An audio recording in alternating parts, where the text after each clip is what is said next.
The rain in Blackthorn never fell normally, it whispered. Elliot first noticed it the night the last train arrived at the empty platform. The station clock had stopped at 11:17 p.m. years ago, yet every night the train still came. Exactly on time. No one in the small village of Blackthorn talked about it. If someone mentioned the train, the locals would simply change the subject or leave the room. But Elliot wasn't from Blackthorn.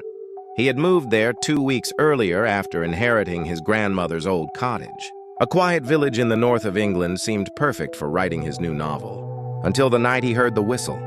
It was long, low, and wrong somehow. Elliot looked out of his window. Through the fog, he could see the faint glow of train lights cutting through the dark hills. "That's strange," he muttered.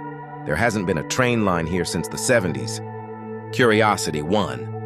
He grabbed his coat and walked toward the abandoned station. The closer he got, the colder the air became. The fog thickened until the world felt muffled, like someone had wrapped the village in wet wool. Then he saw it. The train stood silently on the tracks, old black, Victorian. Its windows were dimly lit, but the strange part wasn't the train. It was the passengers. They were standing inside the carriages, perfectly still. Every single one of them was staring at Elliot. His chest tightened. Something about their faces felt unfinished. Pale skin, hollow eyes, smiles that stretched just a little too wide. The doors creaked open. A conductor stepped out. His uniform looked decades old, soaked with rain that never touched the ground. "Ticket, please," the conductor said calmly. I'm not traveling," Elliot replied. The conductor tilted his head slowly. "Oh, but you are." Behind Elliot, the station sign suddenly flickered. He turned to look. The name Blackthorn had changed. Now it read, Blackthorn Terminus. When Elliot turned back toward the train, the passengers were no longer inside the carriages.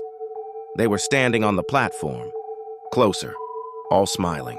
The conductor spoke again, his voice echoing like it came from somewhere underground. "Everyone who arrives in Blackthorn eventually takes the train." Elliot tried to run, but the platform stretched longer and longer and longer. Behind him, the passengers began walking. Slow, silent. Patient because the train never leaves early. It only leaves when it has everyone. And tonight it was missing just one passenger.